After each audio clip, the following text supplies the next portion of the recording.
B28.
आज के मिस्सा का मतलब है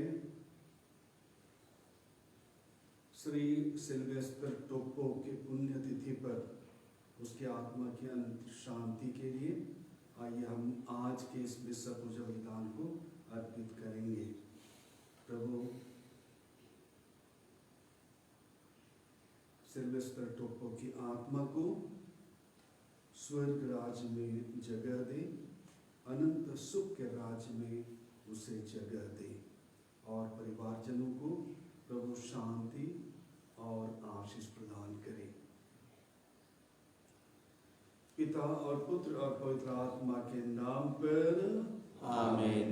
हमारे प्रभु यीशु क्रिस्त की कृपा, ईश्वर का प्रेम तथा पवित्र आत्मा का सहचर्य आप सबों के साथ हो और आपकी आत्मा के साथ भी। क्रिस्त में प्यारे माता पिता, भाइयों एवं बहनों, इन दिनों हम लोग प्रकाशना ग्रंथ से पाठ सुन रहे हैं। प्रकाशना ग्रंथ उस समय लिखा गया जब कलीसिया में सतावट का समय था और इस सतावट के समय में परिवारजनों को बिछड़ते हुए कई परिवार ने देखा और वे विचलित हो गए और कईयों ने विश्वास को त्याग दिया और कई इस सतावट से बचने के लिए अन्य उपाय उन्होंने किए और वे विश्वास का त्याग कर वे अपने पुराने रीति रिवाज के अनुसार वे जीने लगे। ऐसे ही समय में संत योहन इनके विश्वास को सुदृढ़ बनाने के लिए, विश्वास में बने रहने के लिए वे उन्हें सांत्वना देते हैं और उन्हें कहते हैं कि वे दुखों को अपने जीवन में सहते हुए यीशु के उस क्रूस में सम्मिलित हो जाते हैं जिसके द्वारा प्रभु ने हमारे लिए जीवन दिया, जिसके द्वारा उन्होंने हमें इस दुनिया से मुक्त किया।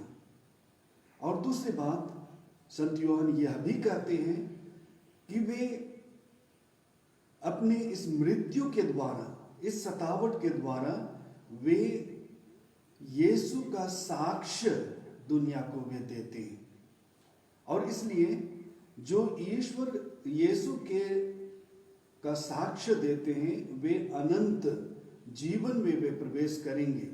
एक नई आकाश और एक नई पृथ्वी की जो अवधारणा सामने रखी गई है इसी ओर इंगित करती है, जिसे संत योहन विश्वासियों को समझाने का प्रयास वे करते हैं।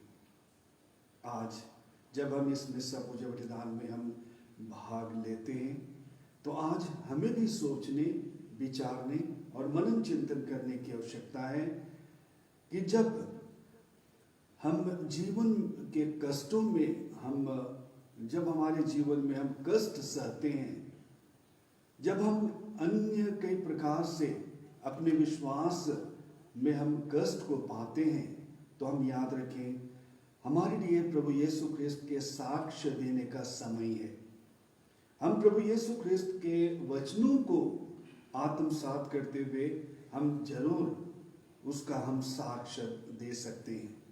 और जब हमारे जीवन में कष्ट या कठिनाइयां आती हैं तो हमें विचलित होने की आवश्यकता नहीं है, क्योंकि स्वयं प्रभु यीशु ख्रिस्त ने जीवन में क्रूस को अपनाकर हमारे लिए एक मार्ग प्रशस्त किया कि हम उसी मार्ग पर चलते हुए अपने उस प्रभु के सानिध्य में जीते हुए हम उस नए यरूशलेम में हम प्रवेश कर सकेंगे। उस नई आकाश और नई पृथ्वी के विषय में जो अवधारणा हमारे सामने रखी गई है उसमें हम प्रवेश कर पाएंगे।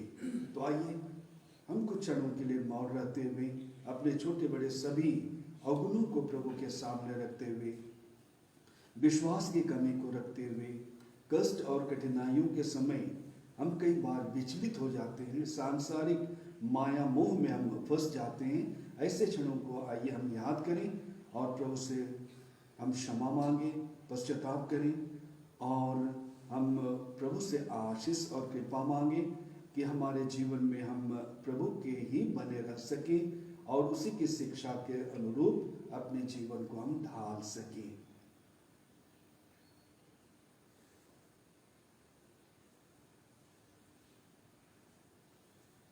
हम सब मिलकर बोले, हे भाइयों बहनों, मैं सर्वशक्तिमान पिता परमेश्वर और आप लोगों के सामने स्वीकार करता हूँ कि मैंने मन वचन और कर्म से और अपना कर्तव्य पूरा न करने से बार बार पाप किया है।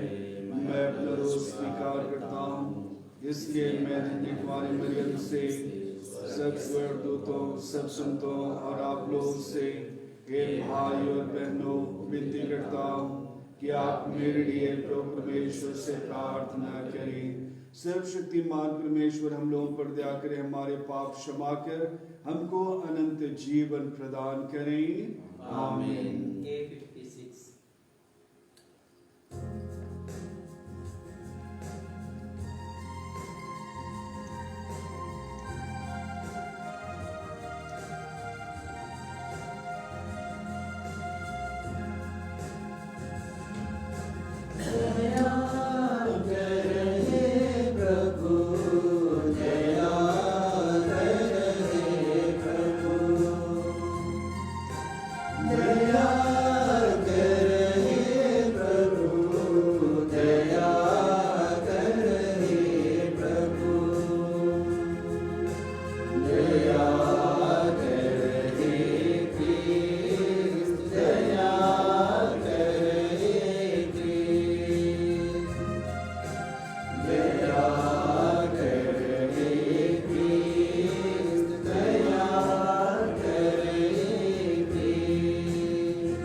हे प्रभु, हम भक्तों के संकल्प प्रबल बना कि हम निरंतर सत्कार्य में लगे रहें।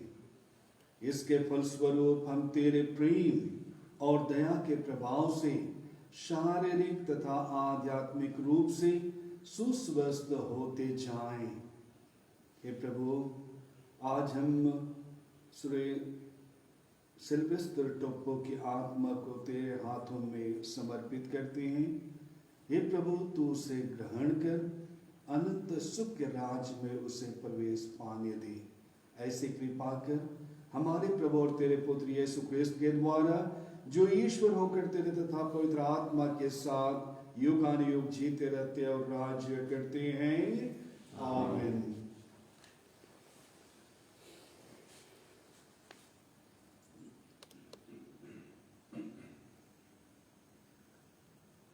पहला पाठ प्रकाशना ग्रंथ। पाठ का मुख्य अंश है मृतकों का उनके कर्मों के अनुसार न्याय किया गया है। मैं यूहन्ना ने एक स्वर्गदूत को स्वर्ग से उतरते देखा। उसके हाथ में अगाध गर्द की चाबी और एक बड़ी जंजीर थी।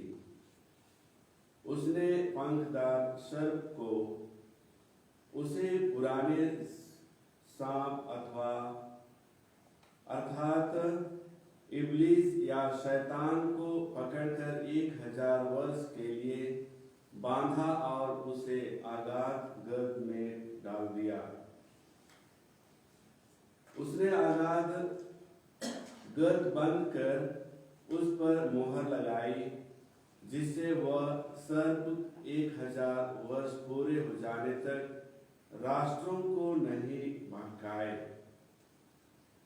इसके बाद थोड़े समय तक उसे छोड़ दिया जाना आवश्यक है। मैंने सिंहासन देखे, जो उन पर बैठने आए उन्हें न्याय करने का अधिकार दिया गया। मैंने उन लोगों की आत्माओं को भी देखा, जिनके सिर यीशु के साक्ष्य और ईश्वर के वचन के कारण काटे गए थे, जिन्होंने पशु और उसकी प्रतिमा की आराधना नहीं की थी और जिन्होंने अपने माथे और हाथों पर पशु का चिन्ह नहीं अंकित होने दिया था। वे पुनर्जीवित होकर मसीह के साथ 1000 वर्ष तक राज्य करते थे।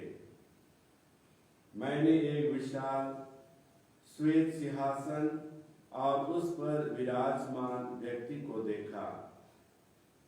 पृथ्वी और आकाश उसके सामने लुप्त हो गए और उनका कहीं भी पता नहीं चला। मैंने छोटे बड़े सब मृतकों को सिंहासन के सामने खड़ा हुआ देखा।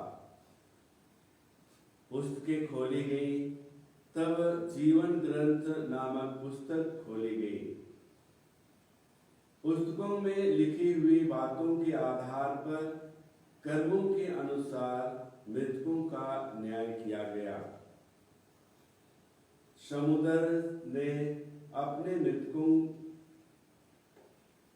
को दिया, तब मृत्यु तथा अधोलोक ने अपने मृतकों को दिया। हर एक का उसके कर्मों के अनुसार न्याय किया गया। इसके बाद मृत्यु और अधोलोक दोनों को अग्निकुंड में डाल दिया गया। यह अग्निकुंड द्वितीय मृत्यु है, जिसका नाम जीवन ग्रंथ में लिखा हुआ नहीं मिला, वह अग्निकुंड में डाल दिया गया। तब मैंने एक नया आकाश और एक नई पृथ्वी देखी।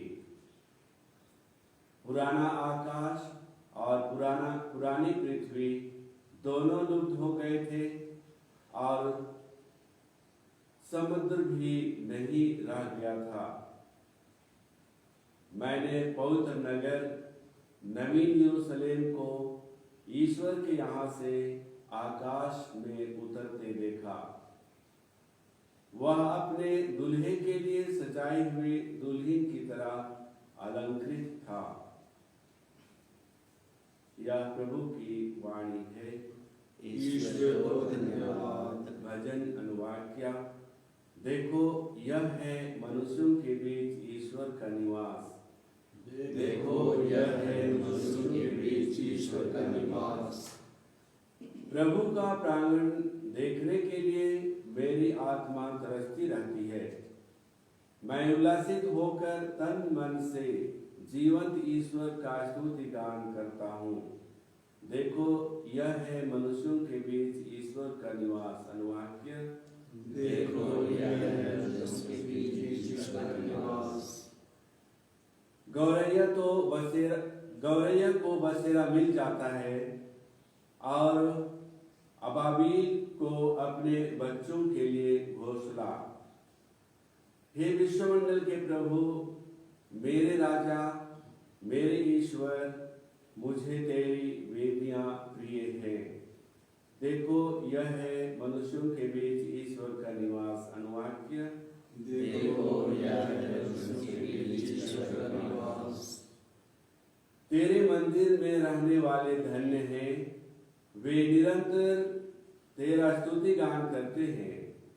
धन्य है वे जो तुझसे बल पाकर तेरे पर्वत सियोन की तीर्थ यात्रा करते हैं। देखो, यह है मनुष्यों के बीच ईश्वर का निवास। अनुवाक्य। देखो, यह है मनुष्यों के बीच ईश्वर का निवास। जय घोष, हालेलुया। उठकर खड़े हो जाओ और सिर ऊपर उठाओ, क्योंकि तुम्हारी मुक्ति निकट है। हालेलुया। प्रभु आप लोगों के साथ हो और आपकी आत्मा के साथ भी। संत लूकस के अनुसार पवित्र सुसमाचार। प्रभु की जय। यीशु ने अपने शिष्यों को यह दृष्टांत सुनाया, अंजीर और दूसरे पेड़ों को देखो। जब उनमें अंकुर फूटने लगते हैं, तब तुम सहज ही जान लेते हो कि गर्मी आ रही है। इसी तरह जब तुम इन बातों को होते देखोगे, तो यह जान लेना कि ईश्वर का राज्य निकट है। मैं तुमसे कह देता हूं कि इस पीढ़ी के अंत हो जाने से पूर्व ही ये सब बातें घटित हो जाएंगी। आकाश और पृथ्वी टल जाए तो टल जाए, परंतु मेरे शब्द नहीं टल सकते। यह प्रभु का सुसमाचार है। ख्रिस्त की जय।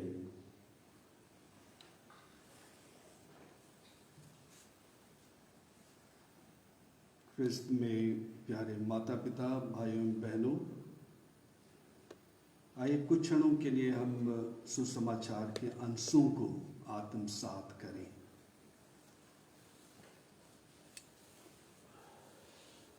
स्पष्ट कहा गया है कि हम समय के चिन्ह को हम पहचानें। जीवन में घटित होने वाली हर घटना के पीछे एक संदेश होता है। कई बार हम रास्ता चलते जाते हैं और अगर बिल्ली का रास्ता काट देती है तो हम कहने लगते हैं कि नहीं, समय ठीक नहीं है, अच्छा नहीं है, और हम अपना रास्ता बदल जाते हैं या बदल देते हैं या अपने विचार हम बदल देते हैं। वैसे ही कईयों के जीवन में अगर सुबह कुछ अनहोनी हो जाती है तो हम उसके कई अर्थ हम निकालने लगते हैं। अगर हाथ से कुछ गिर गया तो हम कहने लगते हैं कि नहीं, आज दिन ठीक नहीं है। आज प्रभु हमें कहते हैं कि अगर हम इन छोटी छोटी बातों के द्वारा अपने जीवन में आने वाली चीज़ों के विषय में हम इस प्रकार की सोच हम रखते हैं, हम समय को हम पहचानने का प्रयास हम करते हैं, तो क्यों ना हम अपने उस अनंत जीवन के लिए जो हमारे लिए संदेश दिया गया है, जीवन के हर घटना के द्वारा, हर दिन और हर परिस्थिति में प्रभु हमें कुछ ना कुछ संदेश देते हैं, हम उसे क्यों नहीं पहचान पाते हैं। प्रभु हमारे सामने आज इसी को सामने रखते हैं। बहुत बड़ा क्वेश्चन है, बहुत बड़ा सवाल है कि समय की पुकार हमारे आध्यात्मिक जीवन के लिए क्या है। प्रभु कहते हैं, पृथ्वी और आकाश टल जाए तो टल जाए, लेकिन मेरे वचन कभी टलेंगे नहीं। तात्पर्य है कि ईश्वर का वचन अनंत है, ईश्वर का वचन अनंत है।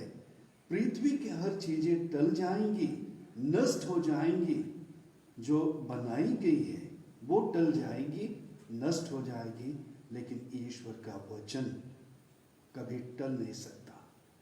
अगर ऐसी बात है तो प्रभु हमारे सामने चुनौती रखते हुए कहते हैं कि मेरा जो वचन है वो कभी टल नहीं सकता, उस पर तुम विश्वास करो। आज हमारे सामने सवाल है, हम में से कितने लोग प्रभु के इस वचन पर विश्वास करते हैं। दुनिया की बातों पर या दुनिया की छोटी छोटी घटनाओं पर हम यकीन करते हुए हम उसके चिन्ह को पहचानने का प्रयास हम करते हैं, लेकिन प्रभु आज हमारे सामने सवाल रखते हैं कि मेरा जो वचन है वो कभी टल नहीं सकता, और उस न टलने वाले वचन के द्वारा जो कही गई बात है उसको तुम क्यों नहीं पहचानते हो, क्यों नहीं पहचानते हो।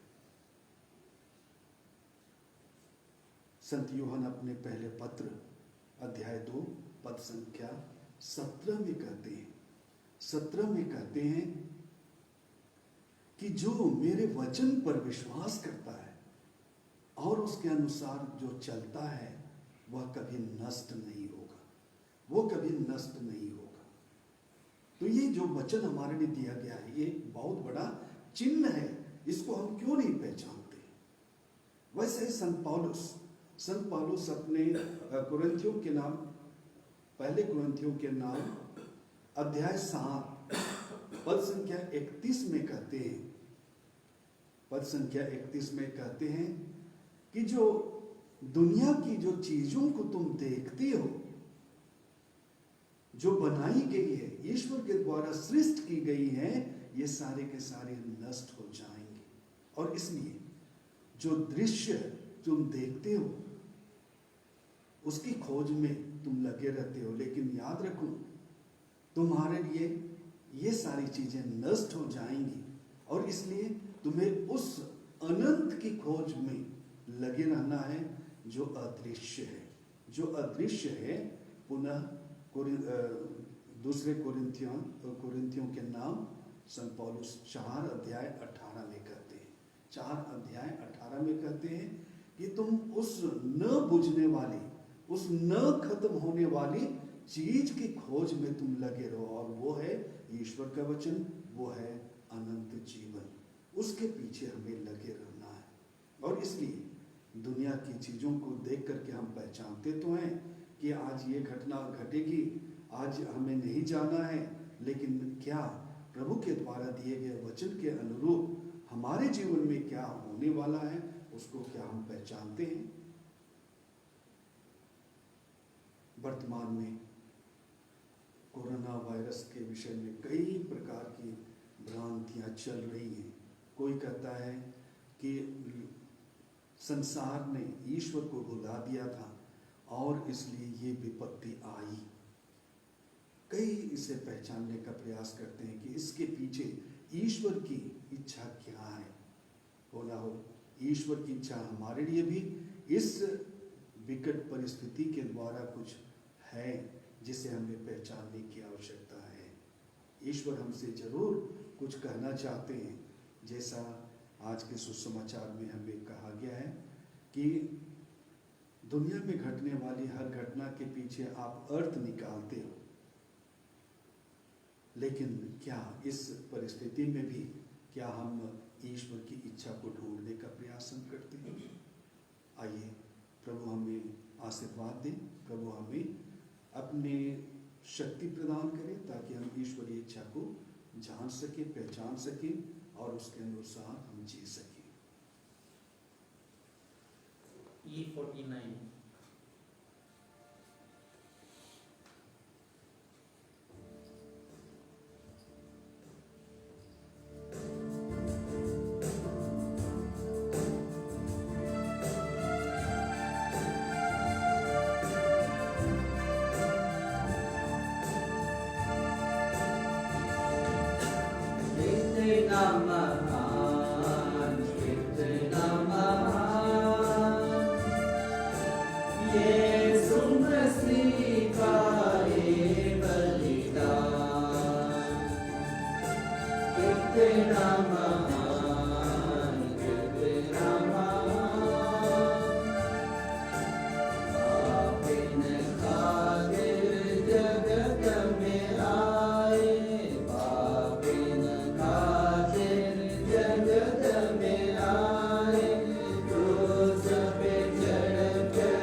सर्वशक्तिमान पिता परमेश्वर हम लोगों के बलिदान ग्रहण करें। प्रभु अपने नाम की स्तुति महिमा के लिए और हमारे अपने समस्त लाभ के लिए हमारे हाथों से बलिदान ग्रहण करें। हे प्रभु, यह पवित्र भेंट कृपा पूर्वक ग्रहण कर तूने ही इसे चढ़ाने की आज्ञा दी है। हम सदा तेरी आज्ञाओं का पालन करें, जिससे हम तेरे प्रिय पुत्र पुत्रियां बने रहें। यही हमारी प्रार्थना है हमारे प्रभु यीशु ख्रिस्त के द्वारा, आमीन। प्रभु आप लोगों के साथ हो और आपकी आत्मा के साथ भी। प्रभु में मन लगाइए, हम प्रभु में मन लगाए हुए हैं। हम प्रभु अपने परमेश्वर को धन्यवाद दें, यह आवश्यक है। हे पूज्य पिता, यह परम उचित है, हमारा कर्तव्य तथा कल्याण है कि हम सदा सर्वत्र तुझे धन्यवाद दें। तूने अपने प्रिय पुत्र के द्वारा मानव का निर्माण किया और दया से द्रवित होकर उससे उसका पुनः उद्धार किया है। इसके फलस्वरूप यह परम उचित है कि सारी सृष्टि तेरी सेवा करे और तेरे संत जन एक साथ मिलकर तेरी जय जयकार करें। इसलिए तेरे सभी स्वर्गदूतों के साथ हम भी निरंतर तेरा यश गान करते हुए निरंतर एक स्वर से कहते हुए पवित्र पवित्र पवित्र प्रभु मंडल के परमेश्वर, स्वर्ग और पृथ्वी तेरी महिमा से परिपूर्ण है। स्वर्गीय प्रभु की जय। धन्य है वे जो प्रभु के नाम पर आते हैं। स्वर्गीय प्रभु की जय। हे परम पिता, तू वास्तव में पवित्र है, सारी पवित्रता का स्रोत है। हम तुझसे निवेदन करते हैं कि उपहार अपनी आत्मा के संस्पर्श से पवित्र कर दे, कि हमारे प्रभु यीशु ख्रिस्त का शरीर तथा रक्त बन जाए। जिस रात को यीशु स्वेच्छा से मृत्यु के लिए सौंपे गए, उन्होंने रोटी ली, तुझे धन्यवाद दिया और रोटी तोड़कर उसे अपने शिष्यों को देते हुए कहा, तुम सब इसे लो और खाओ, यह मेरा शरीर है जो तुम्हारे लिए बलि चढ़ाया जाएगा।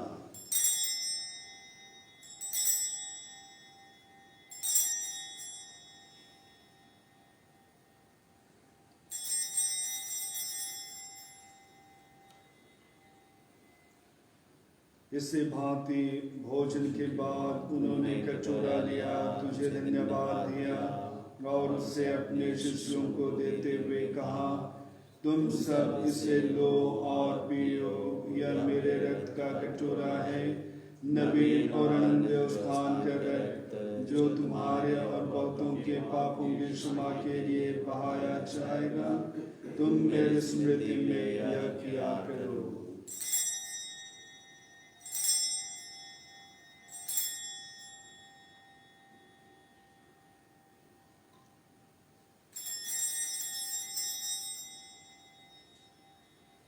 यह है हमारे विश्वास का रहस्य। ख्रिस्त मर गए, ख्रिस्त उठे, ख्रिस्त महिमा के साथ फिर आएंगे। हे परम पिता, यह आज्ञा मानकर हम अपने प्रभु की मृत्यु और पुनरुत्थान की स्मृति में तुझे जीवन की रोटी और मुक्ति का कटोरा चढ़ाते हैं। हम तुझे धन्यवाद देते हैं कि तूने हमें अपने सम्मुख उपस्थित होने और अपनी सेवा करने का सौभाग्य प्रदान किया है। हमारा नम्र निवेदन है कि हम सब जो क्रिस्त का शरीर तथा रक्त ग्रहण करते हैं और आत्मा के द्वारा एकता के सूत्र में बंधे रहे। प्रभु और हमारे संत पिता फ्रांसिस, हमारे धर्माध्यक्ष पतरस मिंज और सभी आश्रम के साथ विश्व भर में पहले अपने कलीसिया की सुधि ले तथा इसे प्रेम में सिद्ध बना दे। हे प्रभु, अपने सेवक सिल्वेस्टर टोप्पो की सुधि ले, जिनको तूने इस लोक से अपने यहाँ बुला लिया है, उन्हें यह वर दे कि जैसे वे बपतिस्मा में तेरे पुत्र के मृत्यु के सहभागी हुए थे, वैसा ही उनके पुनरुत्थान का भी सौभाग्य प्राप्त करें। हे प्रभु, हमारे उन भाई बहनों की भी सुधि ले जो पुनरुत्थान की आशा में परलोक सिधार चुके हैं। उन्हें और सभी मृतकों का अपने पुण्य दर्शन का सौभाग्य प्रदान कर हम सब पर दया दृष्टि डाल कि हम भी अनंत जीवन के सहभागी बने और ईश्वर की माता धन्य कुमारी मरियम, उनके सुअर संतियों से प्रेरितगण और सब संतों के साथ जो युग युग में तेरे विश्वस्त सेवक सेविकाएं बने रहे, तेरे स्तुति गान कर सके तेरे पुत्र यीशु ख्रिस्त के द्वारा। इन्हीं प्रभु ख्रिस्त के द्वारा, इन्हीं के साथ और इन्हीं में ये सर्वशक्तिमान पिता परमेश्वर और आत्मा के साथ तुझे समादर तथा महिमा युगानुयुग मिलती रहती है। आमीन। हम सब मिलकर पिता परमेश्वर से प्रार्थना करें, जैसे कि प्रभु यीशु ख्रिस्त ने हमें स्वयं सिखलाया है। हे हमारे पिता जो स्वर्ग में है, तेरा राज आवे, तेरी इच्छा जैसे स्वर्ग में है वैसे पृथ्वी पर भी पूरी हो। हमारा प्रतिदिन का आहार आज हमें दे और हमारे अपराध में क्षमा कर, जैसे हम भी अपने अपराधियों को क्षमा करते हैं, और हमें परीक्षा में न डाल दे परंतु बुराई से बचा। हे प्रभु, हम तुझसे प्रार्थना करते हैं सभी बुराइयों से हमें बचा और इस जीवन में हमें कृपा पूर्वक शांति प्रदान कर हम तेरी दया से सदा पाप से दूर और हर प्रकार की विपत्ति से सुरक्षित रहें और उस दिन की प्रतीक्षा करते रहें जब हमारे मुक्तिदाता यीशु ख्रिस्त फिर प्रकट होकर हमारी मंगलमय आशा पूरी करेंगे, क्योंकि तेरा राज्य, तेरा सामर्थ्य और अनंत काल तक बनी रहती है। हे प्रभु यीशु ख्रिस्त, तूने अपने प्रेरितों से कहा है, मैं तुम्हारे लिए शांति छोड़ जाता हूँ, अपनी शांति तुम्हें प्रदान करता हूँ। तो हमारे पापों पर नहीं, अपनी कलीसिया के विश्वास पर दृष्टि डाल और उसे शांति तथा एकता प्रदान कर, तो युगानुयुग जीता रहता और राज्य करता है। आमीन। प्रभु की शांति सदा आप लोगों के साथ हो और आपकी आत्मा के साथ भी। हम सभी परस्पर प्रेम भाव रखें। ख्रिस्त की शांति। ईश्वर के बेल दे तू संसार के पाप रहता है, हम पर दया कर। ईश्वर के बेल दे तू संसार के पाप रहता है, हम पर दया कर। ईश्वर के बेल दे तू संसार के पाप रहता है, हमें शांति प्रदान कर। बल्कि तेरी दया से हमारा तन स्वस्थ रखें।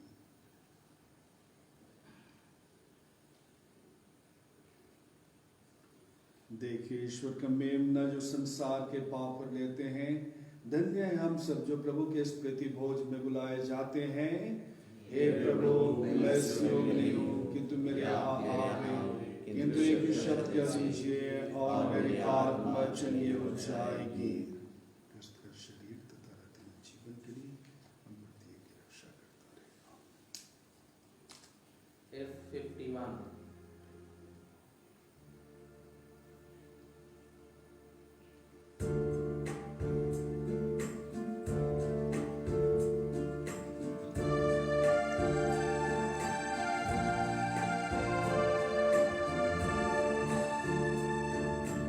यीशु मेरे यीशु मेरे यीशु मेरे यीशु मेरे यीशु मेरे यीशु मेरे तेरे बिना भूखा मैं, तेरे बिना प्यासा मैं, तेरे बिना भूखा मैं, तेरे बिना प्यासा मैं।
क्षणों के लिए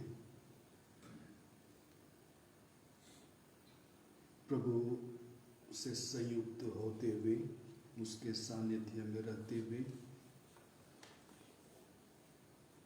वर्तमान परिस्थितियों को आइए हम याद करें। कई ऐसे क्षेत्र हैं जहाँ पर कोरोना वायरस बहुत ही तेजी से बढ़ने की स्थिति हम के विषय में हम सुनते हैं। हमारे पड़ोस में यहाँ सामने कल ही कोरोना वायरस के द्वारा प्रभावित व्यक्ति की मृत्यु जस्ट 3 दिन में वह खत्म हो गया। तो हमारे पड़ोस में भी इस प्रकार की बातें हैं। आइए हम याद करें, प्रभु से हम प्रार्थना करें कि लोग इसके गंभीरता को पहचान सकें, स्वयं को बचाने के लिए, एक दूसरे को बचाने के लिए जो गाइडलाइंस दी गई है उसका हम पालन कर सकें और इसकी गंभीरता को समझते हुए हम एक दूसरे की मदद कर सकें। साथ ही साथ हम प्रार्थना करें कि प्रभु हमारे बीच से इस संक्रमण को दूर रखें और हम प्रत्येक को प्रभु बचाए रखें, परिवारजनों को, हर प्रियजनों को प्रभु बचाए रखें।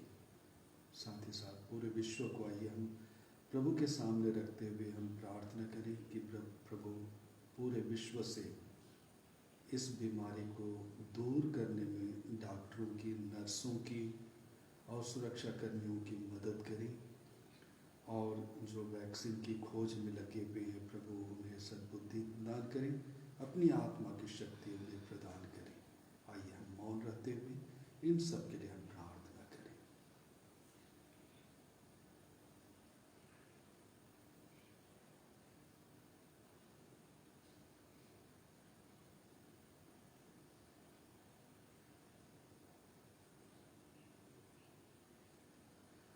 प्रभु का कहना है, याद रखो मैं सब दिन, हाँ संसार के अंत तक सदा तुम्हारे साथ हूं।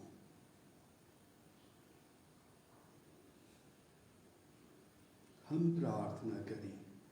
हे सर्वशक्तिमान ईश्वर, तूने दयापूर्वक हम लोगों को दिव्य भोज में भाग लेने का सौभाग्य प्रदान किया है। ऐसा वर दे कि हम कभी भी तुझसे अलग न हो जाएं।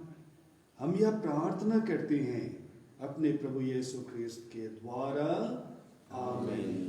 प्रभु आप लोगों के साथ हो और आपकी आत्मा के साथ भी। सर्वशक्तिमान परमेश्वर पिता और पुत्र और पवित्र आत्मा हम सबों को आशीर्वाद प्रदान करें, आमीन। हम सब विद्यालय प्रभु की शांति सदा साथ रहे। ईश्वर को धन्यवाद। Z14